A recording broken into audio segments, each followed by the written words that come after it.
Good evening. My name is Stuart Richner, President of Richner Communications and publisher of Herald Community Newspapers. Welcome to the fourth installment of Herald Inside LI, a weekly webinar series produced by Richner Live that brings together leaders from the business, government, and nonprofit sectors to address the most important issues of the day that you and our local communities are facing. When we launched our Herald Inside LI series just over 1 month ago, our first webinar focused on what was in store for our K-12 students, parents, teachers, and school districts during the upcoming school year. Since then, teachers, students, and staff have returned to the classroom, some literally, some virtually. Our notion of a classroom is quickly changing from a room in a school building in which a group of students are taught in person to a video conference in which students and teachers are brought together via the internet from any location in the world. So today we ask, how's it going? To help us answer this question, we are joined by a distinguished panel of leaders from our local school districts, including Tara Algerio-Vento, District Family Nurse Practitioner, Rockville Center Union Free School District, Dr. Melissa Burak, Superintendent, Lynbrook Union Free School District, and Johane, Ligondé, Principal of J.W. Dodd Middle School, Freeport Union Free School District. Thank you, Tara, Melissa, and Johane, for giving us all a window into what is working and what isn't on the ground. I also want to thank Molloy College for sponsoring this evening's event. We are lucky to have such a great institution here on Long Island. Just this week, Molloy was once again recognized by U.S. News and World Report as one of the best colleges in the nation. Congratulations to our friends at Molloy. Our moderator for the next hour will be Sky Ostreicher. We thank those of you who have sent us questions in advance, and we welcome questions during the webinar. At any time, you can submit a question to Sky and our panelists by using the Zoom Q&A button on your screen. Last but not least, we want to know what issues are most important to you and your family so that we can be sure to tailor future Herald Inside LI webinars to your interests and needs. Please email us at insideli@liherald.com. That's insideli@liherald.com with your suggestions. Before I turn it over to Sky, I want to thank Molloy College for sponsoring this evening's event. Sorry about that. Dr. Audra Cerruto of Molloy College is with us this evening to share a few words about Molloy. Dr. Cerruto is Associate Dean and Director of Graduate Education Programs at Molloy's School of Education and Human Services. I have also known Dr. Cerruto for years as she is a fellow board member and president of the Rockville Center Education Foundation, which is a nonprofit organization that seeks to enhance the quality of public education in our communities. Audra? Thank you, Stuart. Molloy College and the School of Education and Human Services is proud to partner with you in the Herald's Inside Long Island series, providing a forum to discuss the complex challenges educators across Long Island are wrestling with, including our own student teachers, nursing students, mental health counseling and social work interns, and our awesome Molloy alumni who are out there in the field. Our educational programs at the undergraduate, graduate, and the doctoral levels are enhancing the skills of our professors, staff, and students to address the academic challenges due to COVID-19, particularly in the areas of curriculum development, implementing innovative and effective strategies and methods of instruction, social emotional learning, social justice, and technology development. Our professional development programs extend high-quality learning opportunities to our fellow Long Islanders at low rates. Our school building and school district leadership programs provide educators the chance to develop leadership skills during this time of great need. Molloy College, like the Herald, is working hard to provide resources and opportunities to support our Long Island communities.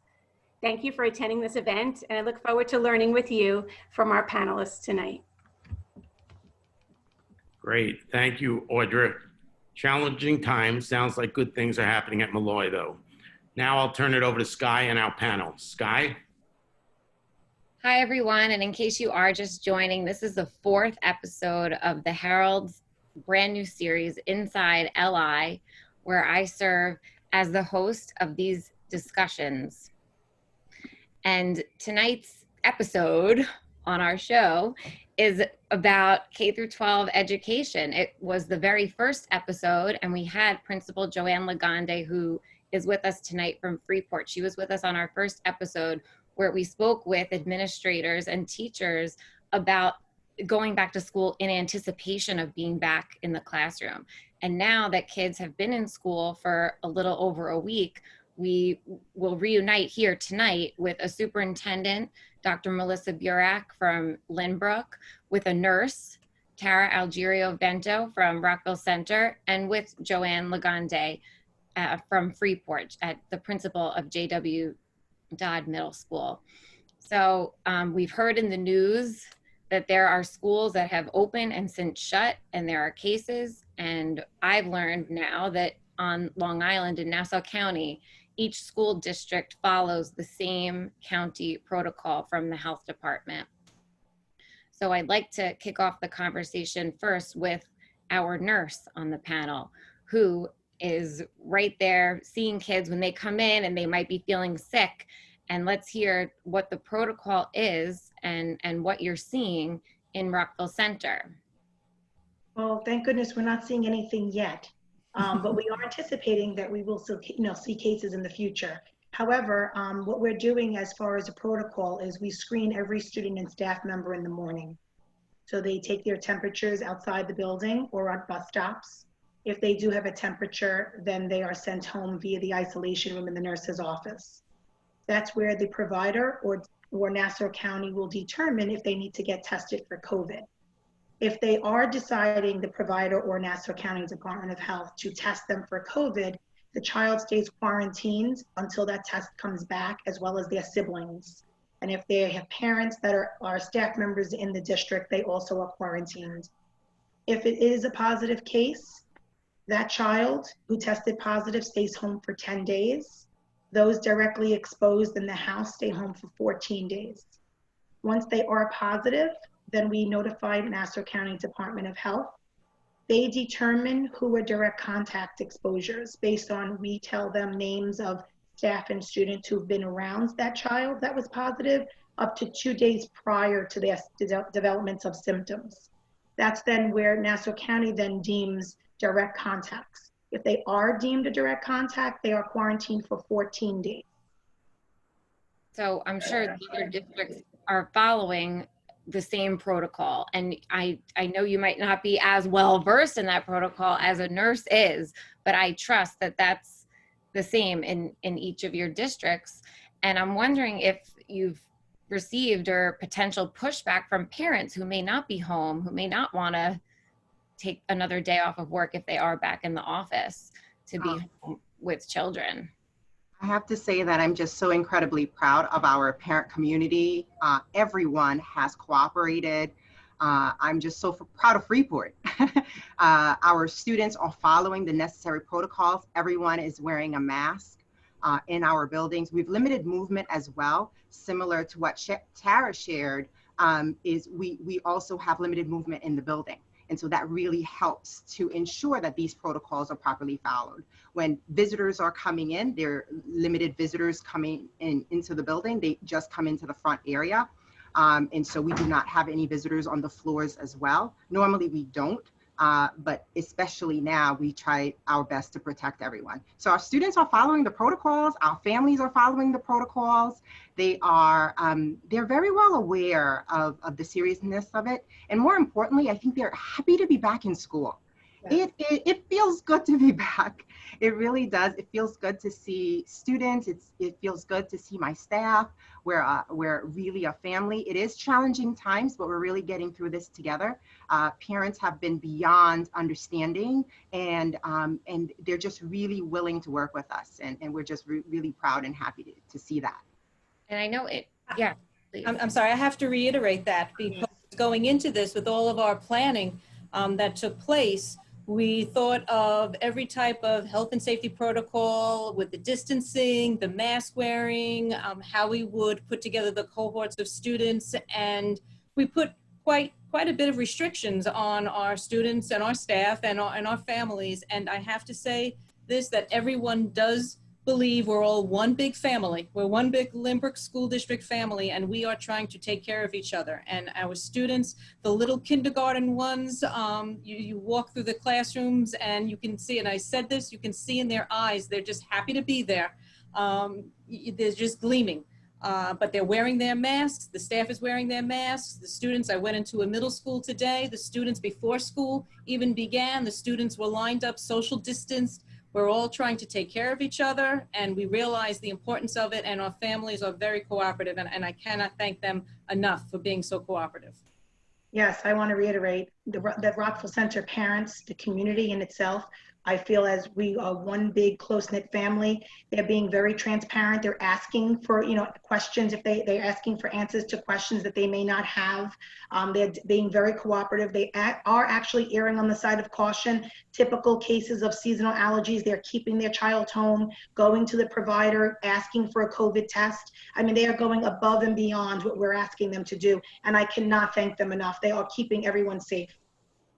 It's really wonderful to hear that. I mean, you deal with it on a regular basis. And I know in Freeport, there was a choice of kids staying home and virtual. So Johane was saying she feels like she's running two different schools because there's two different programs. Is that the case in Lynbrook as well? Yes, so in Lynbrook, from kindergarten through 5th grade, we offered a green model and a gold model. Those are our school district colors. And if you're in the gold model, you're coming to school every single day. And if you're in the green model, you are a remote learner. And it's like running two separate school systems, a remote system and the in-person, but while still trying to provide an equal opportunity to all special area classes and all services. So that has created its own challenges, but we're meeting those challenges as best we can. And then on the secondary level from 6 through 12, we have a hybrid model. So we have half of the alphabet coming on one day and the other half of the alphabet coming on the reverse day, on the alternate day. So that's what the model that we have here in Lynbrook. And what about in Rockville Center? I know, Tara, you're based physically in the high school, but you oversee all the nurses throughout the district. And what's the model that Rockville Center is following? Yes, I am the chief medical officer. I do oversee 10 school nurses, 8 different buildings. I've been doing this since 2008, and I tell you, it is definitely a different time. But we did do something similar to Lynbrook, except K through 5 is full in 100%, or they opted to do remote. And secondary level 6 through 12, our school colors are red and blue. So we did group A and B, which is red and blue, and they are 1 week in, and then like say 3 days is red. Next week, 2 days is red in person, and then blue is in person and out, just like the the red and blue go varying between 3 and 2 days. Is that similar to where you're doing in Lynbrook, Dr. Burak? We're alternating every other day. Right. Every other day. Okay, so we're doing 3 and then 2, and then the following week 2 and then 3 days. Now, a question that I have, and it happens to be a question that someone submitted as well, is what's the plan to assess the effectiveness at the end of the semester, at the end of the year? How do you assess how this is going as far as retaining knowledge and learning? I think for us, as we discuss these different models, right, we have the hybrid model. Our model is very similar to Lynbrook's, where we have a group of students who come Tuesday, Thursday, and another group Monday, Wednesday. What we also decided to do in Freeport is we simulcast the lessons. And so the teacher is teaching live students.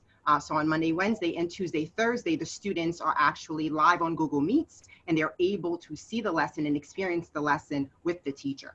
And so there's a lot of learning happening, right, on all fronts. So there is learning of the technology. We've provided professional development, and we'll continue to provide professional development for our staff. So incredibly proud of our staff for their learning curve, so we must address that first.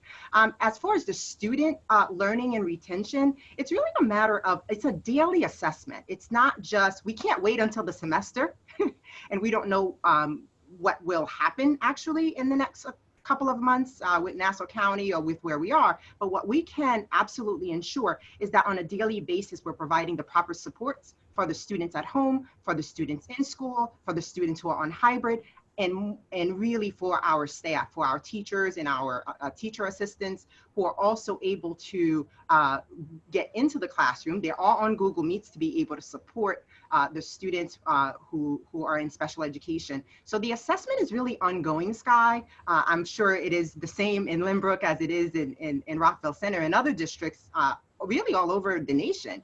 It's hard to be able to say this is it. We do have, according to state guidelines, certainly we are told to assess, right? We have formal assessments that are coming up, and we're making arrangements for those, again, with the proper support, and making sure that all of the assessments are also available virtually.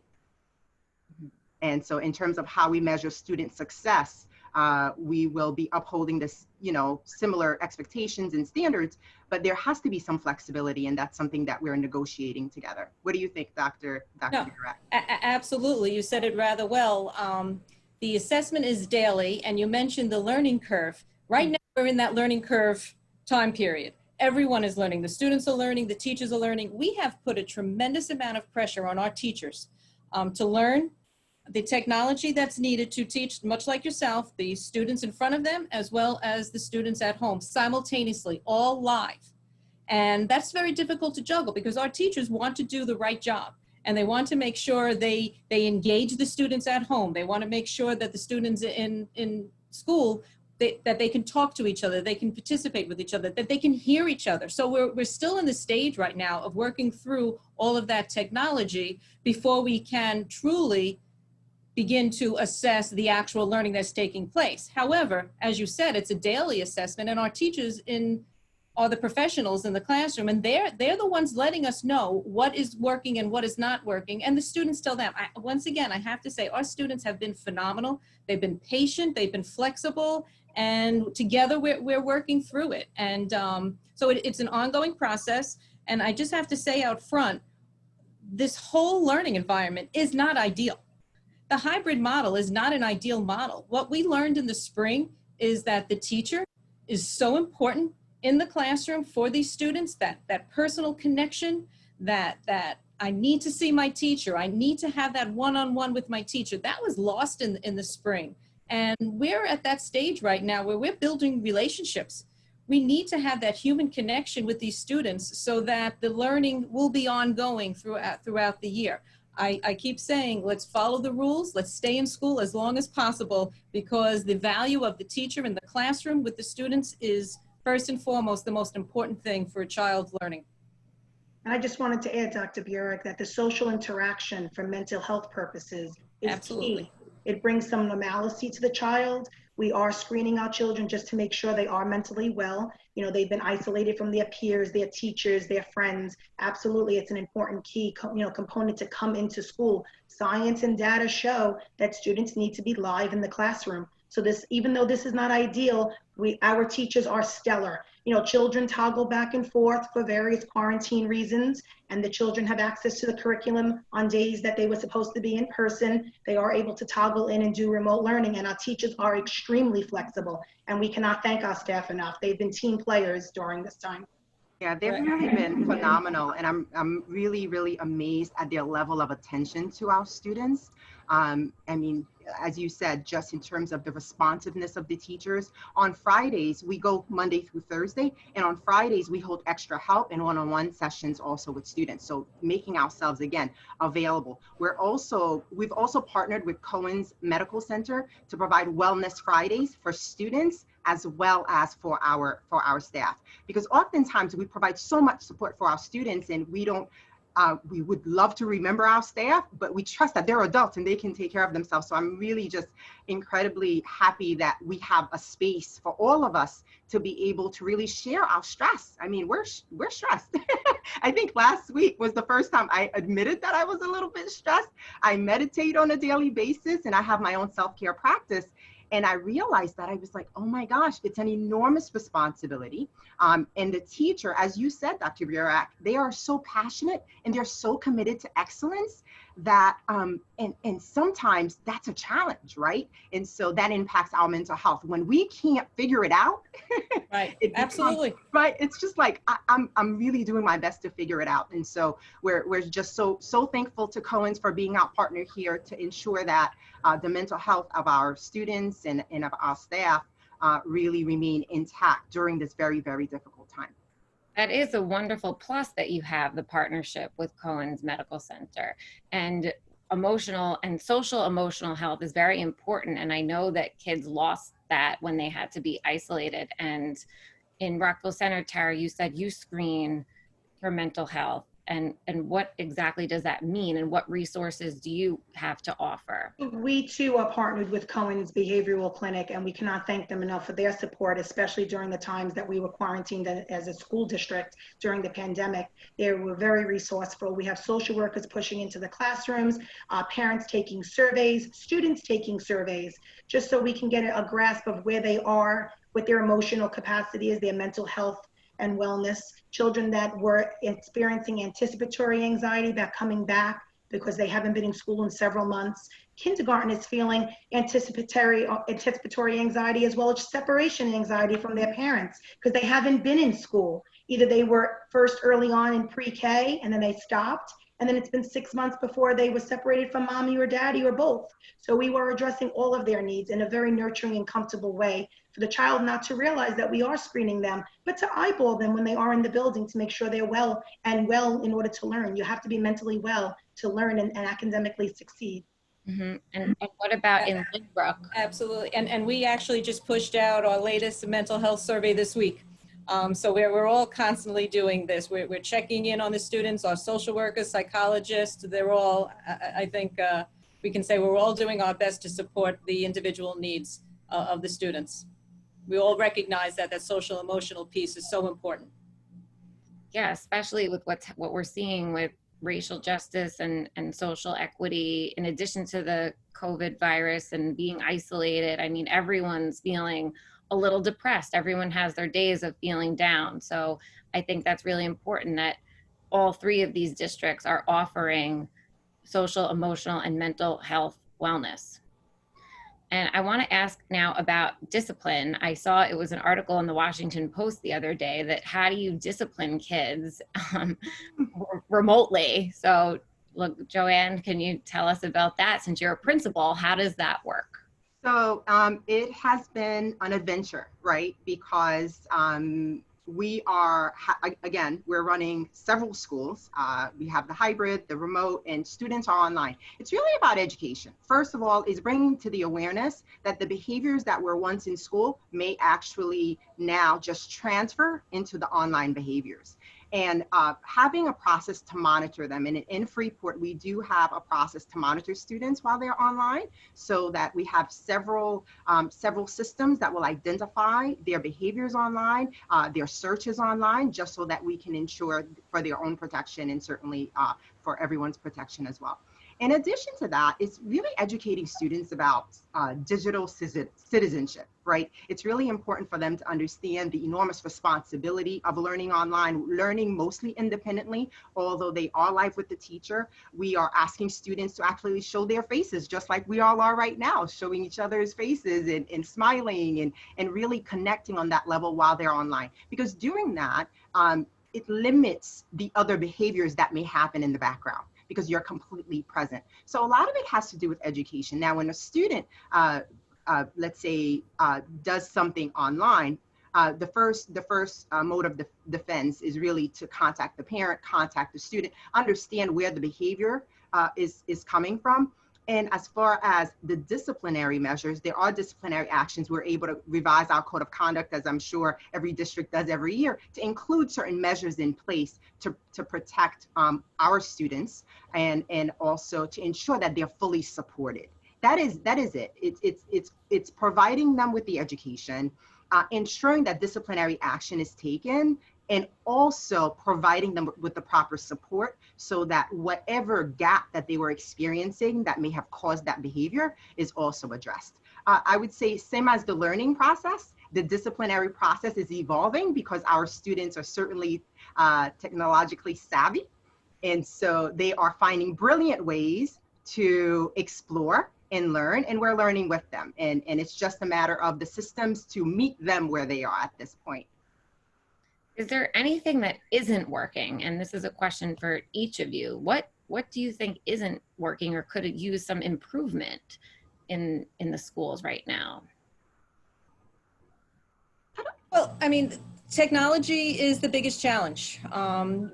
What the networks that families have at home is dependent on the success of the remote learning model, the technology that we have in the school, the devices that we're using. Everyone has a different device. And you may have seen on the news that the supply chain is actually low, and districts who have we ordered tablets back in the spring last school year that we're still waiting to come in. So, you know, that the technology, instituting new programs, just getting to learn all of that and how they work together, that has been the biggest challenge. And like I said earlier, we're still working through that as part of our learning curve. So that has been our biggest challenge right now at this point. Well, Rockville Center happens to be blessed that we have access to technology. All of our students have iPads as well as Google Chrome notebooks, so we are very well versed. We've also, increased our internet service during the pandemic. So we haven't been having trouble with the internet, but we are instituting a code of conduct for students, expectations, just like classroom expectations, you know, showing your face, like Leslie Gonda had said, you know, sitting upright, sitting at a desk, being dressed appropriately for school, just like you would in person, you know, having the same level of respect, not calling out, raising your hand, you know, asking for clarification in a very respectful manner. Just exactly what you would respect going on in person, we're expecting now with remote services. And all of those things that Tara said, we have woven into our code of conduct and sort of an online etiquette type of message to our families, our students and our families. And it's that constant communication with our families, constant communication with our students, having that open forum so that the education happens. Sometimes it's a lack of awareness, and it's just once it's brought into awareness, it's really addressed. I think part of the challenges also is making sure that the vendors that we work with actually are abiding by the COVID-19 needs. Right? So they are on the ground with us. They are learning as much as they can to be able to meet our needs. Similar to what Melissa mentioned earlier, is when the students are working from home, their internet service may not be as stable as if they were in the building. And so that creates some challenges. What we've been able to do is provide them with hotspots. And so we have several, we distribute hotspots continuously to ensure that students have access to the education. Every student in Freeport has a Chromebook from K-12. And so they're incredibly well supported. It's making sure that they are having those services, you know, in terms of equity at home as well.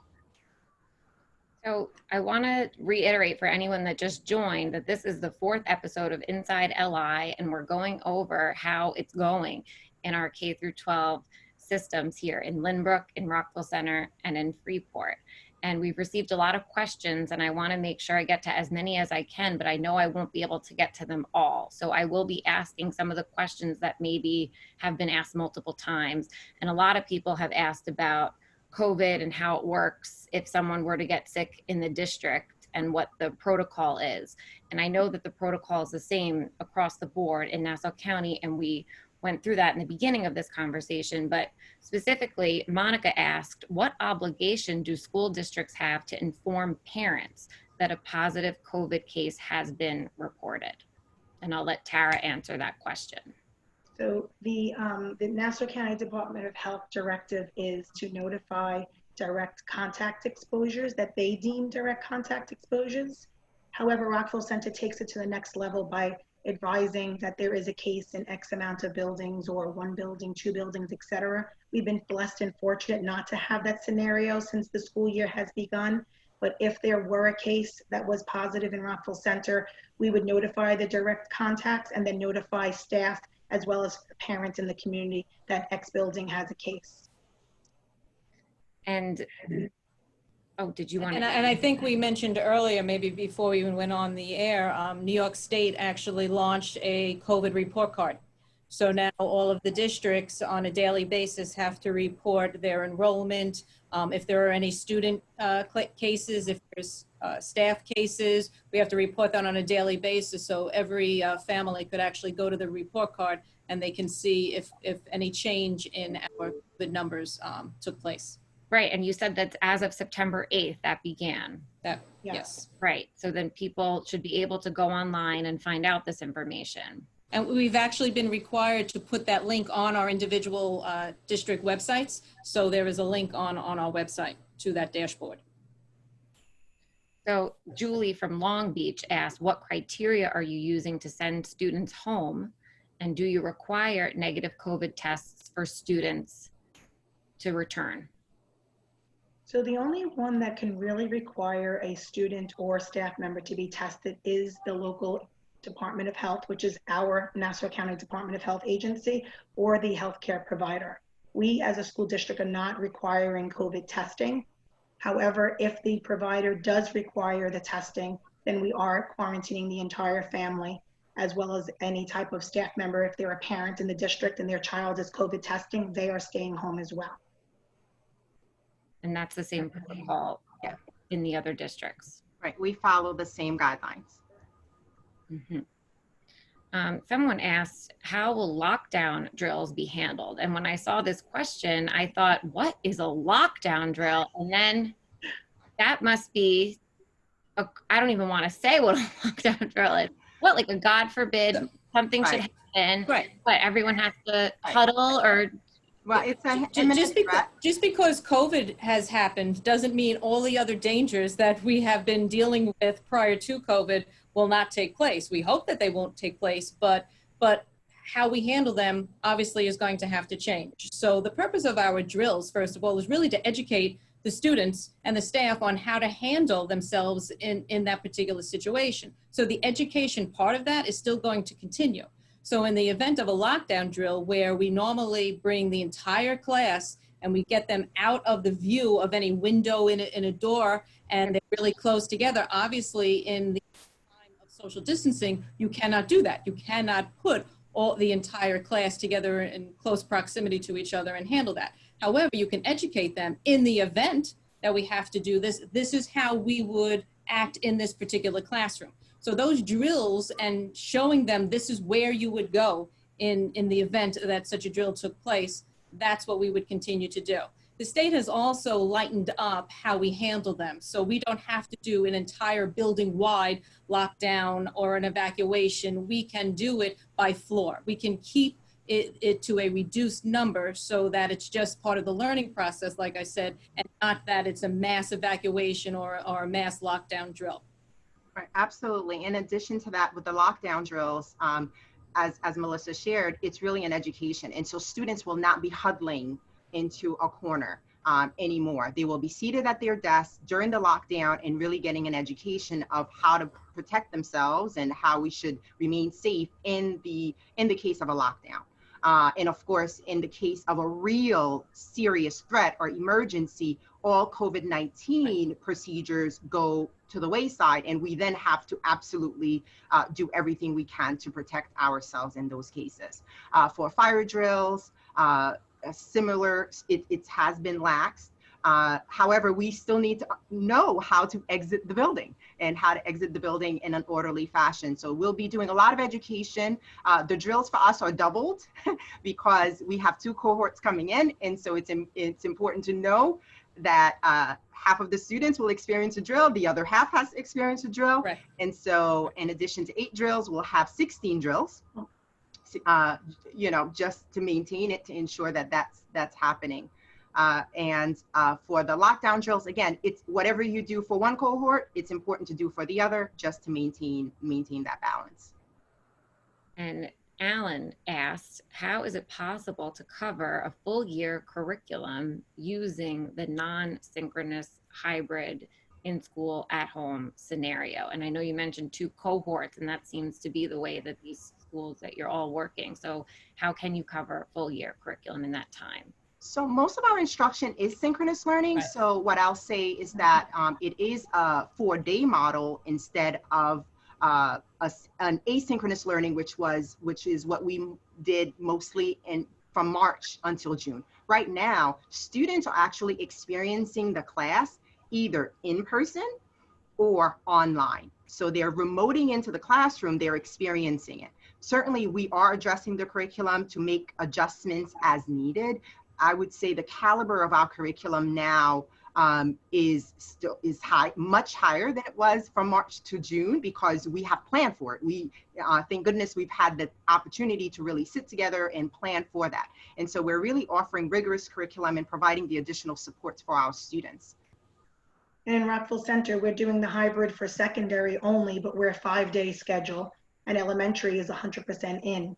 And whether the child, which is nice now, because if the child is out sick, Sky, they are now accessing curriculum remotely. So they're actually still doing school, even though they're kept home. So that's a bonus during this pandemic times.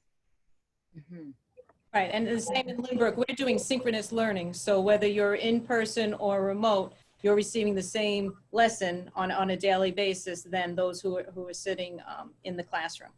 And the other thing is, I think this year we're focusing on the main topics, the big curriculum topics, and not some of the miscellaneous ones or the supplemental ones, just to make sure that we're covering the main topics across all curriculums. Now, in the event of this second wave that we're all aware of may occur, are each of your districts prepared to just go fully remote? Absolutely. Absolutely. I think in our preparation, we have prepared for 3 scenarios, even more scenarios than that. And so we're fully prepared to go fully remote. Everyone has a device. We are equipping all of our students who are in need with hotspots so that they have access to internet. Our teachers are much more comfortable with the technology. And so we are absolutely fully prepared. And now we are meeting with our teachers, as Melissa shared, that we've identified the power standards. We are creating lessons together, the level of collaboration that's happening. Most of our meetings, I would say all of our meetings, are now happening on Google Meets or Zoom. And so it's really amazing how we've shifted, and educators rock. I just have to say that. We rock. We were able to do what possibly other industries cannot. And so you go.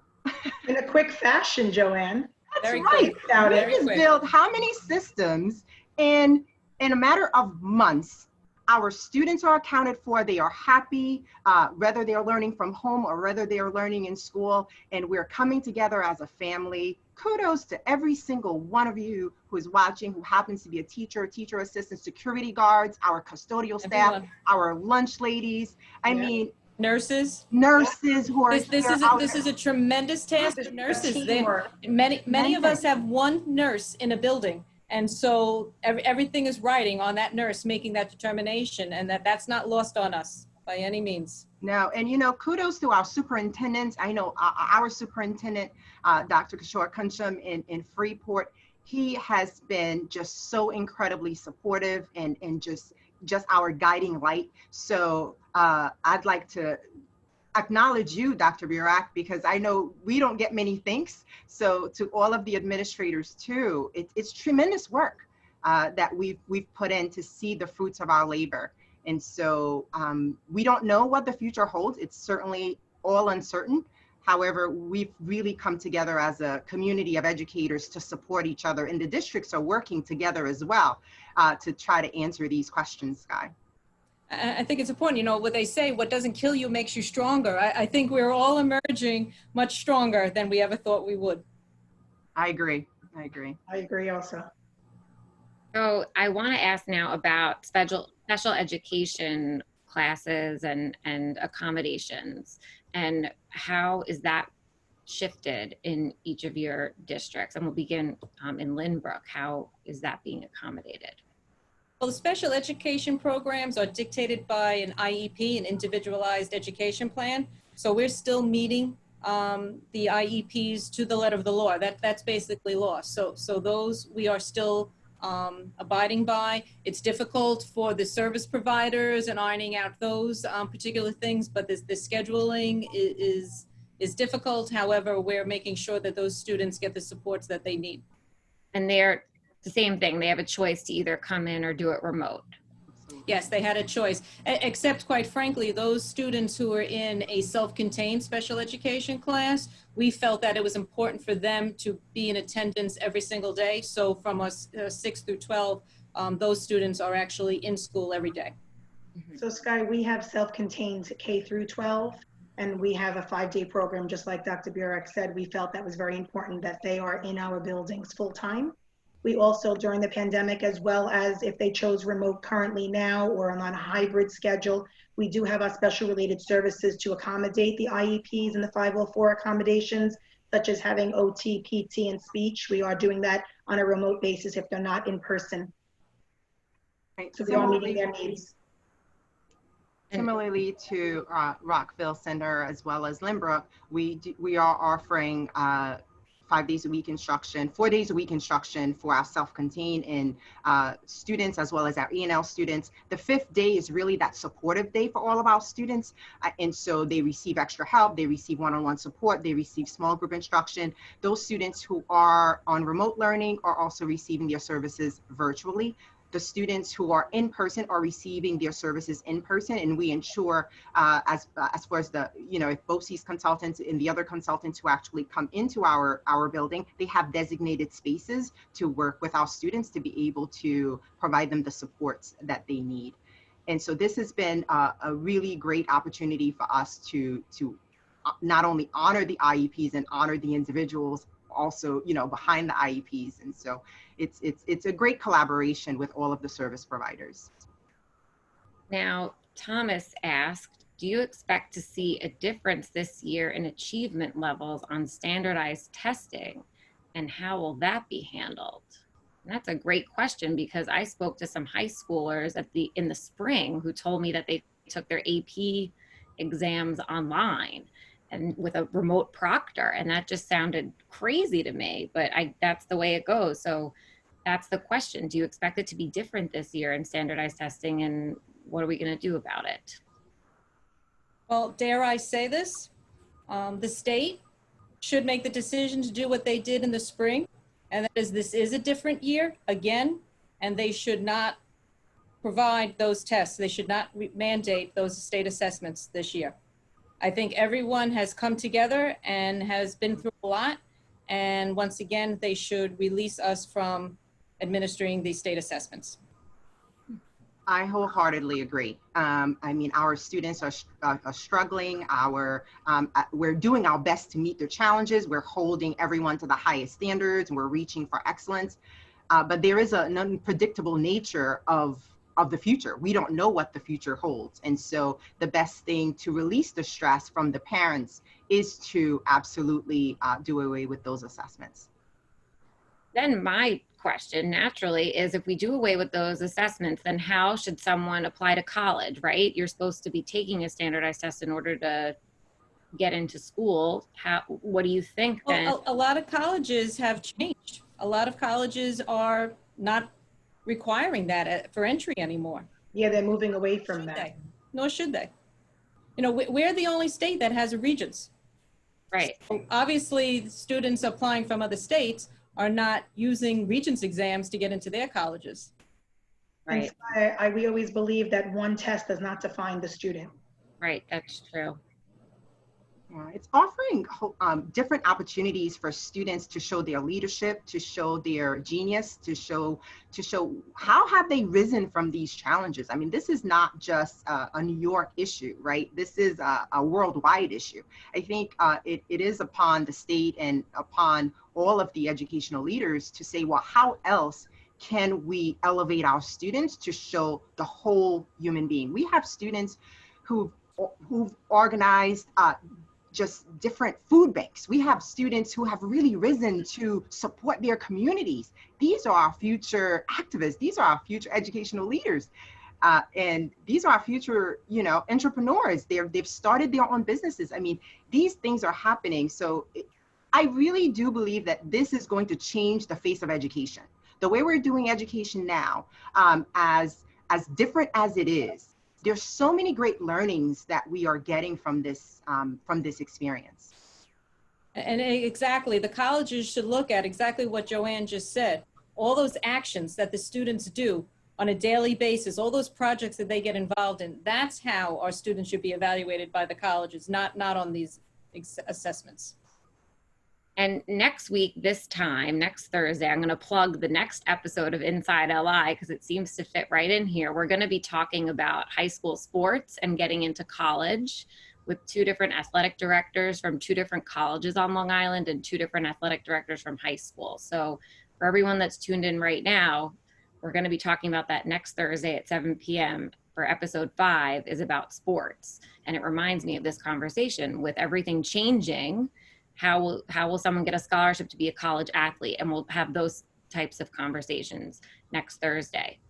Now, Isaac just asked, how do virtual lessons differentiate from in-person lessons? And what tips do you give to teachers to connect with students virtually? And Johane, let's start with you. Yeah, absolutely. So again, it's really that connection. So the virtual lessons, as far as differentiation, we get the support from Google Meets. Google Meets now has different systems in place where we can have breakout rooms for that social interaction, but there are different tools that the student can use and the teachers can use also to be supportive. So as far as the assignments themselves, it's about differentiating the assignment. So let's say student is reading at a specific grade level. We have systems in place so that it's adaptive to their grade level, to their reading ability, holding that same expectation. So a lot of the technology now is being more adaptive to meet the students' needs. That's part of this too. That one-on-one support is just so crucial. So we hold extra help sessions on Fridays so that if the student needs that one-on-one support, the teacher is available. We also hold small group instruction on Friday because we understand the challenge of being present in the classroom and also being present online with students. And so it's really maximizing the technology that we have at our disposal and also making ourselves available for that one-on-one support. You believe it or not, our students are texting our teachers, they are emailing our teachers, they are asking more questions than I think they've ever asked before because they understand that the responsibility and the onus of learning really lies on them. So we're incredibly thankful and very proud of our staff and our students. What about with you, Dr. Burak and Lynbrook? I would have to agree. And we also are still offering AIS, which are academic intervention services. So for students who need that extra support, our staff is still providing the academic intervention services. But like you said, it's leveraging the technology. We have instituted learning management systems this year. So everything is put together in a shell, and assignments, resources, everything can be communicated to students both in person and remotely, all through this learning shell, so to speak. And that's how our students are getting equal access to everything. So it's all about leveraging technology to support the students. And I wanted to say Rockville Center has AIS services and we offer extra help 4 days a week. So we are also aware of the importance of those enrichment services that are needed. Now, can a student who's currently enrolled as an in-person student switch to being a remote student and vice versa now that we're a week or so into school? Can a student switch? So for medically, they are able to toggle back and forth if they are quarantined or not feeling well. If they're in person, they're scheduled to be in for the day. They are able to access curriculum remotely, K through 12. We do have certain criteria that those that opted for 100% remote will come in when each quarter ends. There is a deadline that we have provided parents on a weekly basis through our communication via the superintendent letter that we send out to parents, and it is posted on our website so parents are aware of the deadlines when they can switch back and forth. And that's different district to district, right? Like Rockville, those are 4 deadlines. And what's the situation in Lynbrook? So on the 6th through 12th grade level, we can toggle back and forth, like Tara said, for medical reasons. You can stay home, you can quarantine at home and still have access. On the elementary level, however, we have in-person and we have that remote. Remember, we have that parallel model. So we actually have teachers who are dedicated remote teachers. So they basically have their own 2nd grade class where all the students are remote. So if you needed to quarantine on the elementary level, that would require you to switch your teacher. So we don't have that opportunity to go back and forth on the elementary level. So that communication and the education still comes from the regular in-person teacher on the K through 5 model. Right. And in Freeport, we really encouraged our parents all throughout the summer to really make a commitment for 10 weeks because similarly, we do have remote specific classes as well as the hybrid classes. Certainly, if students have medical conditions and they have to quarantine, they can certainly go into the virtual model. And sometimes parents have extenuating circumstances. And in those cases, we deal with them on a one-to-one basis.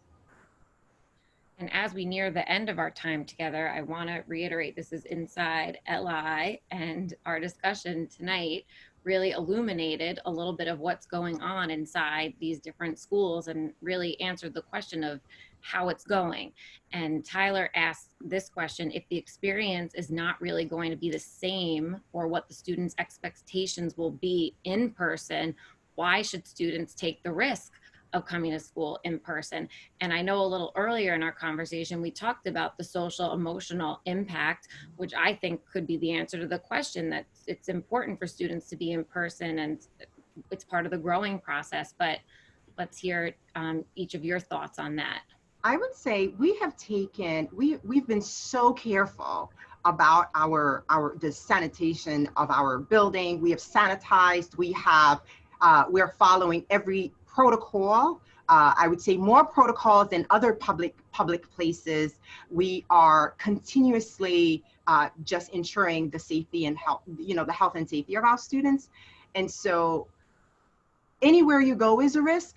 I would say schools or healthy places right now, because of the extra precautionary measures we are taking. We can't guarantee, but what we can do certainly is ensure that we're following all of those protocols and we're sanitizing a few times a day and ensuring that every student is safe and every staff member is safe. Everyone who walks into the school is safe.